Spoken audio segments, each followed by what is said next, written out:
talking to a client recently, and she said to me, you know, Monica, this management gig would be a breeze if it wasn't for those people. Some of you are thinking the same thing, right? If it wasn't for those people, this would be a breeze. You're trying to lead your team, and you look behind you and you think, where did everybody go? Where are they? Everybody, would you stand to your feet for just a minute? Stand to your feet. Let's do this together. Get about this far apart from each other. Okay? I'm not going to make you do calisthenics.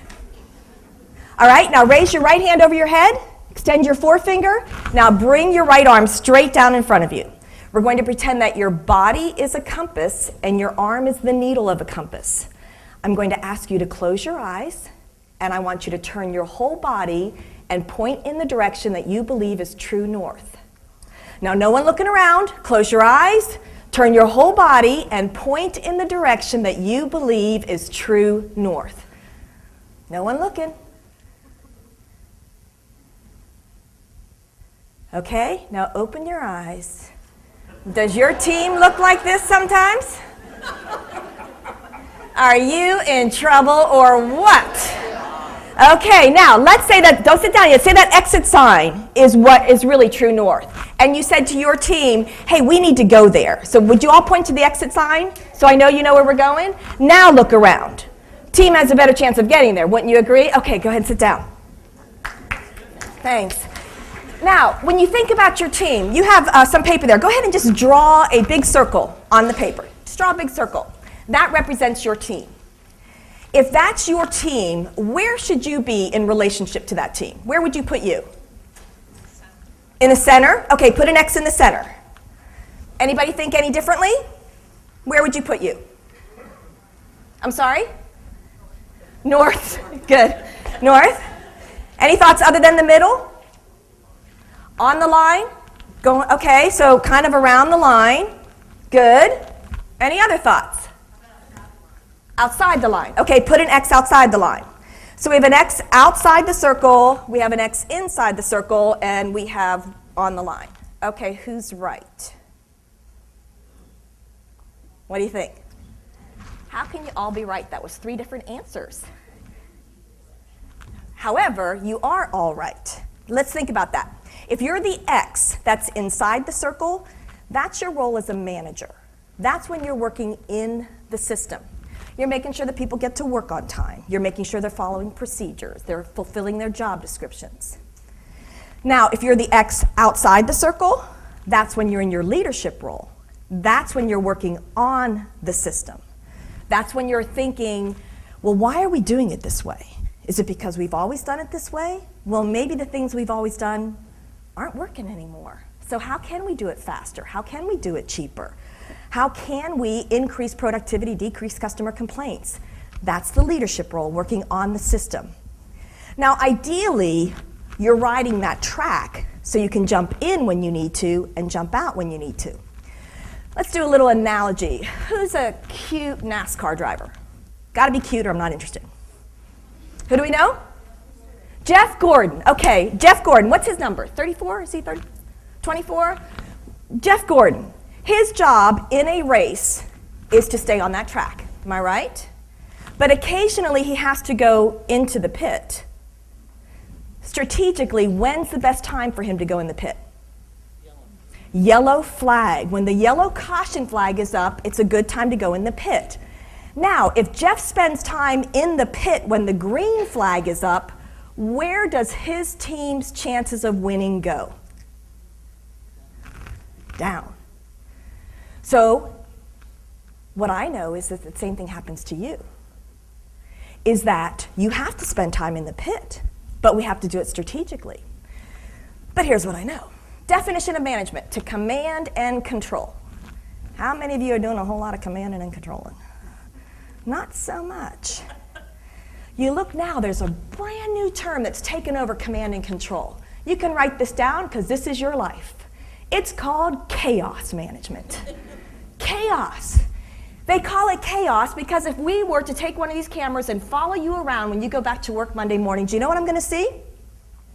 I'm going to see that you cannot work on a task for longer than 7 to 9 minutes. before you're interrupted? Chaos. You're pulled into the pit every 7 to 9 minutes. A national company released a survey that said their internal employees take 23 minutes to get back on task after being interrupted. Let's do the math. You're interrupted every 7 to 9 minutes.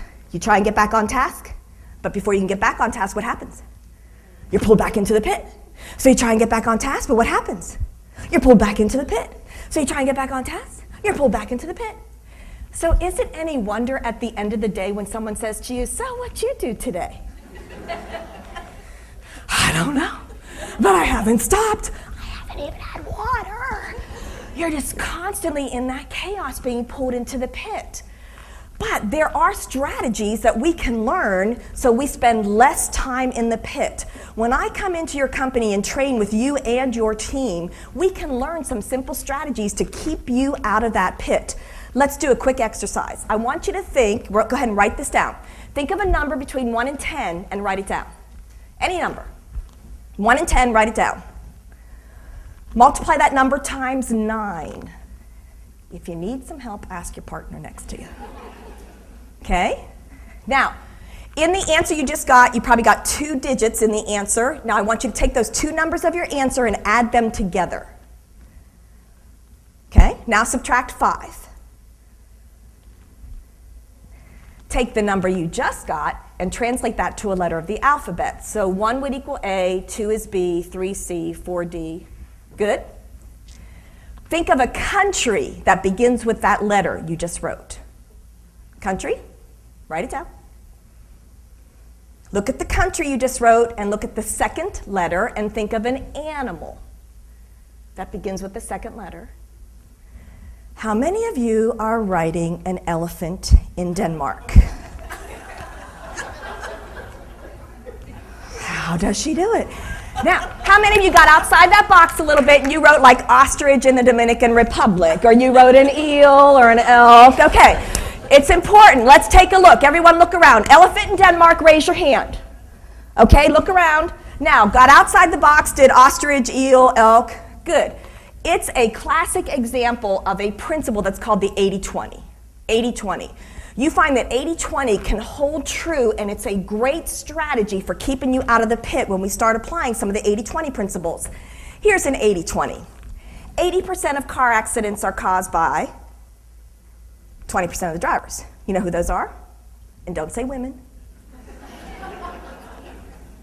Young male drivers. That's why if you have a male driver in your house under the age of 25, you pay for it, right? 80% of your sales typically come from 20% of your customers. If you sell a product, 20% of your stock will produce 80% of your sales.